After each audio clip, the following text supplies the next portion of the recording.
벨드사살이라 이름한 다니엘이 한동안 놀라며 마음으로 범인하는지라. 왕이 그에게 말하여 이르기를, 벨드사살아, 너는 이 꿈과 그 해석으로 말미암아 범민할 것이 아니니라. 벨드사살이 대답하여 이르되, 내 주여, 그 꿈은 왕을 미워하는 자에게 응하며 그 해석은 왕의 대적에게 응하기를 원하나이다. 왕께서 보신 그 나무가 자라서 견고하여지고 그 높이는 하늘에 닿았으니 땅 끝에서도 보이겠고 그 잎사귀는 아름답고 그 열매는 많아서 만민의 먹을 것이 될 만하고 들짐승은 그 아래에 살며 공중에 나는 새는 그 가지에 깃들었나이다. 왕이여, 이 나무는 곧 왕이시라. 이는 왕이 자라서 견고하여지고 장대하사 하늘에 닿으시며 권세는 땅 끝까지 미치신 민이이다. 왕이 보신즉 한 순찰자 한 거룩한 자가 하늘에서 내려와서 이르기를, 그 나무를 베어 없애라. 그러나 그 뿌리의 그루터기는 땅에 남겨두고 쇠와 노줄로 동이고 그것을 들풀 가운데에 두라. 그것이 하늘 이슬에 젖고 또 들짐승들과 더불어 제 몫을 얻으며 7대를 지내리라 하였나이다. 왕이여, 그 해석은 이러하니이다. 곧 지극히 높으신 이가 명령하신 것이 내 주 왕에게 미칠 것이라.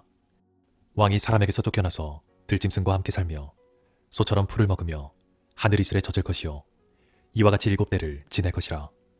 그때에 지극히 높으신 이가 사람의 나라를 다스리시며 자기의 뜻대로 그것을 누구에게든지 주시는 줄을 아시리이다. 또 그들이 그 나무 뿌리의 그루터기를 남겨두라 하였은즉 하나님이 다스리시는 줄을 왕이 깨달은 후에야 왕의 나라가 견고하리이다. 그런즉 왕이여, 내가 아뢰는 것을 받으시고 공의를 행함으로 죄를 사하고 가난한 자를 긍휼히 여김으로 죄악을 사하소서. 그리하시면 왕의 평안함이 옥시 장구하리이다 하니라. 본문에 있는 말씀 가운데 한 부분이죠. 사람의 나라를 다스리시는 분, 이런 제목으로 다니엘서 4장 19절 27절까지 말씀을 통해 하나님 우리에게 주신 메시지를 함께 묵상하기를 원합니다. 세상에서는 우리가 원하지 않는 일들이 일어납니다. 갑자기 일어나기도 하고 예고되어졌다가 우리에게 닥치기도 합니다. 어떤 분이 이런 신앙 상담을 해온 적이 있습니다. 난 예수 믿는 사람이라 거짓말도 못하고요. 그렇다고 뇌물을 받을 수도 없고 그렇다고 나조차고 다른 사람을 손해보게 할 수도 없습니다. 이분이 공무원인데 그러면 저는 사표를 쓰고 다른 직업을 찾아야 할까요? 신앙 양심에 부딪히는 그런 일들 앞에 섰을 때 너무 힘들다라고 하는 그런 고민이었습니다. 사표를 써야 하는 게 맞는 건가요? 아니면 그저 그렇고 그런 공무원의 세계에 적당히 타협해야 하는 게 맞을까요? 직장생활 하신 분들은 다 알지만 위에 계신 분들의 눈치를 살펴야 되잖아요. 요청하는 것들을 가급적 될 수 있으면 다 들어서 그렇게 해야 되잖아요. 그것이 자기 신앙 양심에 어긋나는 일이라도 혹시 내가 이렇게 행함으로 승진에 나중에 차질이 생기면 어떡할까 하는 그런 두려움이 우리에게 있죠. 본문에 이 느부갓네살 왕은 세계의 지도자, 세계의 왕이죠. 바벨론 제국 온 세계를 다 점령한 통치자죠. 아마 하늘의 새를, 날아가는 새를 떨어뜨리는 정도가 아니라 태양 보고 멈추라 이렇게 말해도 아마 이 신하들이 가서 어떻게 태양을 멈출까 그렇게 시도하려고 했을 만큼 막강한 영토와 막강한 세력과 막강한 군대를 가지고 있는 세계의 최강의 제국의 왕입니다. 다니엘도 따지고 보면 포로로 잡혀와서 귀한 대접 받았습니다. 은혜를 입었죠. 그런데 이 느부갓네살 왕이 특기가 뭐냐면 꿈을 안 가르쳐주고 꿈을 해석하라 그러는 게 특기예요. 꿈을 말해야 이렇게 해석을 해볼 텐데 말도 안 해주고 꿈을 해석하라고 하니 참 답답할 노릇이죠. 어느 날 꿈을 꿨는데 이게 징조가 있다는 걸 직감적으로 느부갓네살 왕이 느꼈습니다. 해결을 못하니까 결국 벨드사살이라고 불리는 다니엘을 불러서 이제 해석을 하라고 이야기를 합니다. 다니엘서 1장을 설교하면서 그 말씀을 드렸죠. 뜻을 정하여. 내가 비록 바빌론의 포로로 와서 살고 나는 뜻을 정하는 자가 아니라 뜻을 따라야 될 사람이지만 믿음의 사람은 그 상황 속에서도 뜻을 정하고 살아가는 사람이다. 믿음의 뜻을 정하고 살 때 하나님이 그 뜻대로 살아갈 수 있도록 도우시고 은혜를 있게 하시고 그와 함께 하셔서 믿음으로 살아가는 삶의 본을 다니엘을 통해서 오늘 우리에게 보여주신 줄로 믿습니다. 그래서 다니엘도 망설였어요. 왜냐하면 그 꿈이 이 왕에게 너무 좋지 않은 꿈이거든요. 그 왕궁에서 쫓겨나서 들짐승처럼 7년 동안 완전히 버림받고 병에 걸려서 그렇게 살아야 된다라고 하는 이야기를 해줘야 되는 거예요. 은혜를 입은 입장에서 왕이 꾼 꿈이 좋은 거라면 왕이시여 그거 좋은 꿈입니다. 왕이 더 번성할 것이고 더 많은 영토를 넓힐 것이고 막 이렇게 좀 신나게 얘기를 할 텐데 당신 망했어요. 이 궁에서 쫓겨날 겁니다. 들짐승처럼 들판을 헤매며 7년 동안 고생할 거예요. 이 얘기하기가 쉽지 않죠. 그래서 오늘 우리가 읽은 본문의 말씀에도 보면 다니엘이 한동안 놀라며 마음이 번민한지라. 그러니까 다니엘도 이거 해석해서 전해주기가 너무 힘이 드는 거예요. 이 왕에게. 그런데 다니엘의 망설임은 길지 않았습니다. 물론 느부갓네살 왕의 태도 또한 기존의 어떤 제국의 지배자들하고는 달랐어요. 이 사람 열린 마음이 있어요. 너 나한테 똑바로 얘기해. 그렇게 얘기할 정도로 말이죠. 하지만 다니엘은 그 왕에게 그대로 해석하기로 했죠. 왜냐하면 다니엘서를 쭉 읽어가면서 다니엘의 생각 속에 있는 한 가지 분명한 믿음은 뭐냐면 나는 바벨론 땅, 이 땅을 밟고 살지만 내 왕은 하늘에 계시다. 이게 그의 믿음의 고백이었어요. 그러니까 자기 자리에 연연하지 않았어요. 자기 생명에도 연연하지 않았어요.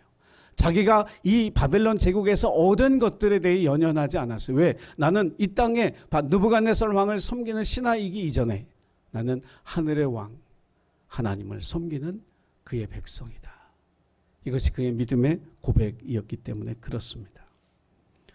여러분 번민하고 놀랄 때 기도하시기 바랍니다. 순간순간 하나님 앞에 드리는 그 기도가 얼마나 귀한 것인지 몰라요. 그 짧은 순간에 드리는 그 기도 가운데 하나님 지혜를 주시고 믿음의 용기를 주시고 우리 입술에 할 말을 있게 하여 주시는 분이신 줄로 믿으시길 바랍니다. 그래서 그 사실대로 이야기하죠. 그러면서 그런 꿈을 꾼 궁극적인 하나님이 당신에게 말씀하시고 싶은 메시지가 뭔지를 해석을 해줘요. 그게 뭐냐면 지극히 높으신 이가 사람의 나라를 다스리시며 자기 뜻대로 그것을 누구에게든지 주시는 이심을 주시는 줄을 네가 알아야 된다, 이 얘기를 하는 거예요. 그러니까 당신이 주권자가 아니라는 거예요. 당신이 세계의 지배자고 온 나라의 통치자 같지만 아니라는 거예요. 실질적인 주권자가 있다는 거, 하늘에 있다는 거, 하나님이시라는 분, 그분이 당신의 나라를 자기가 원하는 사람에게 줄 수 있을 만큼 그분은 이 세상의 주권자, 지배자다라고 하는 그 사실을 이야기를 해줍니다. 여러분이 왕이었다면 듣고 기분 굉장히 나빴을 거예요. 내가 주권자인데, 내가 왕인데, 내 나라를 빼앗아서 자기 마음대로 줄 수 있는 그런 분이 있다고? 이게 얼마나 어이없는 이야기였을까. 그런데 여러분, 그리스도인으로서 세상을 살아가는 우리도 다니엘이 마주한 이 상황과 똑같이 살고 있습니다. 세상의 권력자와 하늘의 왕, 우리는 그 사이에서 살아가고 있는 거죠. 코로나19로 교회 신뢰도, 목회자와 성도에 대한 신뢰도가 올해 4월에 국민일보 조사에 18.1%만이 교회와 목회자 성도를 믿을 만하다, 이렇게 얘기했다는 통계가 있습니다. 위축시키는 거예요. 교회를 위축시키고 성도들을 위축시키는 거예요. 그러나 그럼에도 불구하고 여러분, 우리가 그리스도인, 하나님의 백성, 하나님의 자녀인 것을 여러분 이 세상 가운데 드러내며 살아가야 할 줄로 믿습니다. 그런데 좋은 모습을 드러내야 되겠죠. 정말 그리스도인답게 하나님의 말씀으로 살아가는 삶의 모습, 정직하게 살아가는 모습, 다른 사람을 배려하고 따뜻한 친절을 베푸는 일에 성실한 그런 사람의 모습으로 이 세상을 살아가야죠. 예수 믿는 사람들 보니까 예수를 닮았네. 이 얘기를 들을 수 있게 살아가야 할 줄로 믿습니다. 믿음이라고 하는 것 자체가 은밀한 게 아니에요. 숨기고 감추라고 주신 게 아니에요. 믿음은 드러내라고 주신 거예요. 믿음은 전하라고 주신 거예요. 이것을 우리가 이 시대를 살아가면서 믿음이 없는 세상, 믿음을 인정하지 않는 세상, 믿음을 존중해 주지 않는 세상 속에서 자꾸 우리가 위축되고 속으로 기어 들어가고 내가 믿음의 사람, 예수의 사람이라는 사실을 드러내지 않는 것이 습관화되고 자기 삶의 일부가 되어진 오늘 이 현실 속에서 우리가 예수 믿는 사람이라는 사실을 선포하고 살 수 있어야 된다는 거예요. 우리는 이 땅을 밟고 살지만 하늘의 백성으로 산다. 하늘의 왕을 섬기며 산다라고 하는 이 사실을 공포하고 선포할 수 있는 믿음의 사람이 되어야 할 줄로 믿습니다. 왜냐하면 우리는 세상의 매뉴얼대로 살아가는 게 아니에요. 세상 사람들이 만들어 놓은 삶의 기술을 따라 살아가는 사람들이 아니라 하나님의 말씀을 따라 살아가는 사람, 하나님이 가르쳐 주신 대로 살아가는 사람이기 때문에 저와 여러분이 이 세상 속에 그리스도인, 내가 하나님의 말씀대로 살아가는 사람이라는 사실을 자주 드러내시기를 주의 이름으로 간절히 부탁을 드립니다. 제가 우리 학생들하고 설교하면서 그 얘기했어요. 식사기도 얘기했어요. 식사기도. 야, 너희들 학교에서 점심 먹을 때 기도하냐? 우리 애들이 기도할 것 같아요? 안 할 것 같아요? 네? 얘기해 보세요. 안 한대요. 뭐 물어보나 마나지. 누가 기도하겠어요, 솔직히. 예? 어른들도 앞에 믿지 않는 사람들 앉은 자리에서 식사 기도할 때 내가 괜히 식사 기도하는 것 때문에 저분이 불편해하지 않을까? 그런 생각 한두 번 해보셨죠?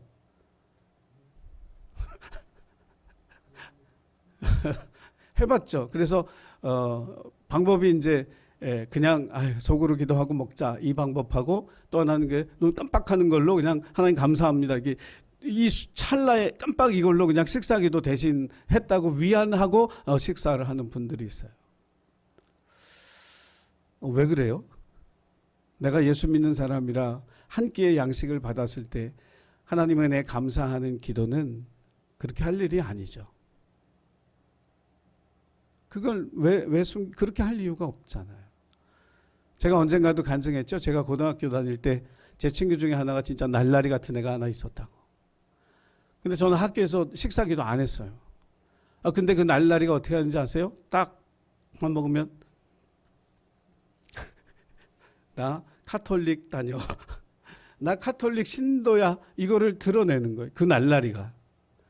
그래서 제가 도전받았잖아요. 저 날라리도 이러고 있는데 나는 기도해야 되겠다. 그리고 내가 그 교회를 얼마나 다녔는데 식사기도를 했어요. 뭐 그때부터 핍박이 들어오더라고요. 너는 왜 밥상 앞에서 좋으냐, 뭐 밥만 갖다 주면 너는 왜 좋으냐, 뭐 이런 얘기들 들었죠. 목사님들 모임에서도 요즘은 이렇게 모임을 마치는 마침기도 하잖아요. 그럼 사회자가 그래요. 자, 모임 마침기도 해주시고 식사기도도 겸해서 해주세요. 그러는 거예요. 그러니까 식당에 가서 기도하기 싫으니까 그 자리에서 기도하는 거예요. 제가 감리사 할 때 없앴어요, 그걸. 저는 그게 못마땅하니까 모임 마침 기도해 주시고 식당에 가서 또 식사 자리를 위해서 또 기도하고. 아주 작은 거지만 우리가 믿음이라고 하는, 내가 신앙인이라는 사실을 감추고 내가 믿음의 사람이라는 사실을 자꾸 세상과 타협해 나갈 때 그 빈자리를 채우는 게 뭐냐면 안타깝게도 죄입니다. 믿음의 자리를 비우면 그 자리를 채우는 건 죄예요.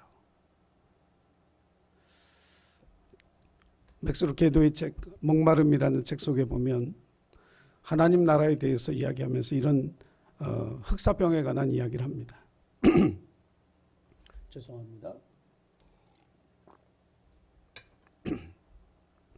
1347년 10월에 제노바 함선 한 척이 흑해를 거쳐서 이탈리아의 메시나 항에 들어옵니다. 그 배에는 전염병에 감염된 쥐 몇 마리가 있었어요. 밧줄을 타고 유럽에 상륙합니다. 1347년 10월 이 몇 마리의 쥐가 유럽에 상륙하는 그 순간부터 흑사병이 유럽을 덮었는데 5년 만에 2,500만 명이 죽었습니다. 2,500만 명은 유럽 인구의 3분의 1이었습니다. 그래서 많은 사람들이 흑사병을 인류에게 임했던 가장 참혹한 질병이라고 그렇게 얘기합니다. 근데 맥스 루케도는 이런 얘기를 합니다. 그런데 성경은 다른 얘기를 한다는 거예요. 인류의 역사에서 가장 큰 질병, 가장 큰 죄는 뭐냐면 고갈이라고 하는 거예요. 자기 욕망을 채우지 못한 그 고갈, 이것이 인류에게 있어서는 가장 큰 전염병이라고 하는 거예요. 그래서 흑사병은 예르시니아 페스티스라고 하는 바이러스가 일으키는 건데, 그런데 이 죄의 역병은 뭐가 일으키는 거냐면 하나님을 의지하지 않고 결정 내리는 것. 이것이 죄의 역병을 인류에 가져온 가장 큰 원인이라고 하는 거예요. 하나님을 의지하지 않고 결정을 내리는 것. 자기의 생각대로 결정하는 것. 자기의 지식과 경험대로 판단하고 결정하는 그것이 죄의 역병을 우리의 삶에 가져온 그러한 뿌리, 근원이 된다라고 이야기하고 있습니다. 그러면서 그는 마지막에 뭐라고 썼느냐면 죄의 역병은 하나님 나라에 들어올 수 없다. 하나님 나라의 거리를 활보할 수도 없다. 왜냐하면 하나님은 믿음의 순수성을 지키는 것에 대해서는 절대로 타협하지 않는다. 바벨론 총리로서 다니엘의 삶을 지탱하는 것은 그 힘은 타협의 기술이 아니었습니다. 오염되지 아니하는 순수한 믿음으로 그는 자신을 지켰고 왕들의 인정을 받았을 뿐만 아니라 그 믿음을 존중받았습니다. 오늘 우리 시대 예수 믿는 사람들, 하나님을 믿는 그 사람들, 우리의 믿음이 이 세상으로부터 과연 존중받고 있을까? 그렇게 그 사람들의 비율을 맞추고 때로는 내가 믿음의 사람이라는 걸 감추고 살았음에도 불구하고 그 사람들은 우리의 믿음을 존중해 주지 않아요. 왜 모슬렘들도 회사에 취직할 때는 나는 하루에 5번 기도해야 됩니다. 이걸 받아들여야 나는 이 회사에 취직할 겁니다. 받아줘요. 그 시간 되면 5번씩 기도합니다. 그들의 믿음을 존중받아요. 그러나 그리스도인들은 그렇게 하지 않죠. 취직만 시켜주십시오. 주일이라도 난 나와서 일할 수 있습니다. 이렇게 되는 거예요.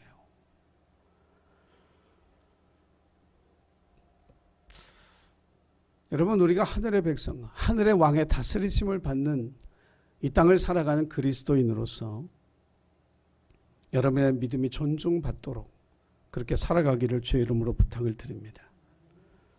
빌라도 앞에 예수님이 섰을 때 빌라도가 물었습니다. 네가 왕이냐? 예수님이 이렇게 대답하셨어요. 내 나라는 이 세상에 속하지 않았다. 빌라도가 이해가 안 되는 거예요. 왕이라는 것은 영토가 있고 백성이 있어서 다스리고 통치하는 것인데 예수는 자기를 통치자라고 말하지 않아요. 자기가 왕으로 왔다고 말하면서 뭐라고 얘기하냐면 요한복음 18장 37절 우리 말씀 같이 읽겠습니다. 자, 시작.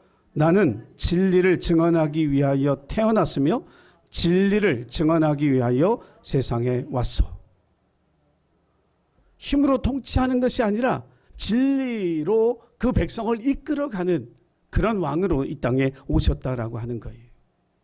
그러니까 빌라도가 충격을 받은 건 뭐냐면 왕이라고 말하면서 통치자가 아닌 것과 모든 죄수가 그의 앞에서 목숨을 살려달라고 애걸복걸 빌었는데 이 사람은 빌질 않는 거예요. 자기의 생명을 뺏을 수 있는 권리가 자기에게 빌라도에게 있는 걸 알면서도 이 사람은 자기의 무죄를 주장하거나 자기의 생명을 구걸하지 않았다는 거예요. 이게 빌라도에게는 너무 큰 충격이었던 거예요. 그리스도인들은 바로 그런 사람이죠. 사랑하는 예수교회 성도 여러분, 땅을 디디고 살지만 우리의 왕은 하늘에 계십니다. 우리는 우리의 삶을 통해서 이 사람의 나라를 다스리시는 하나님을 선포하고 증언하는 그 일을 잘 감당하는 저와 여러분이 되기를 주의 이름으로 부탁을 드립니다. 자, 그렇게 살기 위해서 우리에게 필요한 거 하나님의 다스리심을 받아들여야 돼요. 하나님의 통치를 받아들이는 거예요. 요즘 허희준 교수라고 하는 분 때문에 요즘 수학과가 막 뜨고 있어요. 그죠? 그 필즈상 받았다고 해서. 사실 우리는 별 감각이 없어요. 그게 얼마나 대단한 상인지 잘 몰라. 근데 정말 뭐 대단한 상이에요, 정말. 이게 순수 어떤 그 학문 이론 쪽에서 아마 이런 상을 받았다는 건 한국의 수준이 이제 굉장히 높이 왔다 그런 얘기거든요. 그러면서 이 허희준 교수 때문에 알려진 학교가 하나 있어요. 그게 뭐냐면 고등과학원이라는 학교가 있다는 사실을 아마 여러분 뉴스를 통해서 알게 됐을 거예요. 제가 오늘 허희준 교수 얘기하려고 하는 건 아니고 그 허희준 교수의 선배 중에 김인강이라고 하는 교수님이 있습니다. 충남 논산에서 6남매 중에 막내로 태어났어요. 2살 때 소아마비를 앓았고 그래서 걸을 수가 없었어요. 초등학교 입학이 거절됐습니다. 13살 때 하나님 은혜로 기적을 체험했어요. 일어났어요. 믿기지 않는 이야기지만 지금도 여러분 김인강 교수 쳐보면 어렸을 때 소아마비를 앓았던 그 전력이 그 기사 중에 꼭 나옵니다. 하나님 기적적으로 이렇게 세워서 서울대 수학과 가고 버클리에서 이분이 학위를 했어요. 이 사람 유명한 사람이에요. 우리가 잘 몰라서 그렇지. 40여 년 동안 수학계에서 해결되지 않았던 서스턴 가설이라고 하는 이 가설을 최초로 해결한 사람이 이분이에요. 대학을 다닐 때 폐병에 걸렸어요. 폐가 너무 아파서. 어머니가 믿는 분이니까 아들을 붙잡고 우리 기도원 올라가서 40일 동안 죽자 사자 기도하자. 병 고치고 오자. 그리고는 이제 아들을 데리고 이제 기도원에 올라갔어요. 첫날 밤에 기도했어요. 그러다가 주님의 뜻을 깨달았습니다. 그러면서 이분이 이제 자기 간증문에 고백한 내용이 좀 긴데 이 내용 전체를 아마 다 보고 싶으시면 다음 카페 가셔서 보시면 돼요. 이렇게 썼어요. 저는 하나님의 모든 주권과 통치권을 인정했습니다. 저의 연약함과 가난이, 이 고통이 전적으로 그분의 뜻인 것도 인정했습니다. 저는 더 이상 하나님께 대들지 않을 겁니다. 저처럼 연약하고 불쌍한 사람들을 긍휼히 여기면서 희망을 주라고 하는 것이 나에게 주신 하나님의 뜻이라는 것을 분명히 알았습니다. 하나님은 나를 꿰뚫고 보셨습니다. 지음을 받은 물건이 지은 자에게 어찌 나를 이같이 만들었느냐 이렇게 하겠습니까? 저는 그럴 수 없다는 이 사실을 받아들였습니다. 나는 실패작이 아닙니다. 나는 불완전하지만 저에게 주신 하나님의 계획은 완벽합니다. 주님의 뜻대로 저를 받으소서. 하나님께서 믿으신 대로 나를 주님께 드리겠습니다. 그리고 그 다음 날 아침에 어머니한테 집에 가자 그랬어요. 그 어머니가 아니 병 다 고치고 가야지 왜 하루 기도하고 가느냐고. 그랬더니 김인강 교수가 이렇게 얘기했어요. 엄마 나 병 나으려고 여기 온 거 아니에요. 왜 사는지 알고 싶었는데 알았어요. 내가 왜 살아야 하는지 이제 알았어요. 내려갑시다. 그리고는 기도원에서 내려갔어요. 하루에 6-6시간씩 기도하면서 욥처럼 기도했다는 거예요. 내가 가는 길을 그가 아시나니. 그가 나를 단련하신 후에는 정금같이 나오리라. 하루에 막 5시간, 6시간씩 그 말씀을 붙들고 하나님 앞에 간절히 기도했대요. 그리고 어느새 자기의 폐의 통증이 씻은 듯이 사라지는 은혜를 체험했습니다. 그러면서 그가 고백하기를 나는 육신에 의지하지 않는 법을 배웠습니다. 아파서 누워있는 동안에 아브라함이 바랄 수 없는 중에 바라고 믿었다는 게 무슨 뜻인지도 거기서 깨달았습니다. 소망이라고 하는 것은 그저 단순히 장밋빛 꿈이 아니라 절망 중에도 놓지 않는 끈질긴 믿음, 이것이 소망이라고 하는 사실을 확신하게 되었습니다. 그러면서 바울이 궁핍과 죽음의 위험 속에서도 내게 능력 주신 자 안에서 내가 모든 것을 할 수 있다고 했던 빌립보서 4장 13절의 고백이 이제 나의 고백이 되었습니다. 어제 간증을 읽으면서 감동을 많이 받았어요. 이분이 2021년 과기부와 한국과학기술 한림원에서 선정한 2분의 한국과학상 수상자 중에 한 분이 되었습니다. 작년 12월에 그 상을 받았어요. 다니엘이 느부갓네살 왕에게 말합니다. 하나님이 다스리시는 줄을 왕이 깨달아야 합니다. 하나님이 당신을 다스리고 있다고, 하나님이 세상의 주권자라는 사실을 당신이 받아들여야 됩니다. 그러면 그것으로부터 회복이 시작된다라고 하는 거예요. 나무를 다 뿌리째 뽑은 것이 아니라 그루터기를 남겨놓았다라고 하는 것은 당신에게 여전히 소망이 있다는 것인데, 그 소망은 어디에서 시작하느냐 하면 하나님이 당신의 주권자, 하나님이 당신을 다스린다는 사실을 받아들이는 그 시간부터, 그때부터 시작이 된다라고 하는 거예요. 이 영적 원리는 우리에게도 동일하게 적용이 되는 거예요. 우리가 모든 것을 잃었어요. 모든 것에 실패했어요. 낭망했어요. 그러나 어디서부터 소망이 시작이 되냐면 하나님이 나의 왕 되시고 하나님이 나의 인생의 계획을 이끌어 가신다라고 하는 사실을 믿음으로 고백하는 그 순간에 회복이 시작이 되는 거예요.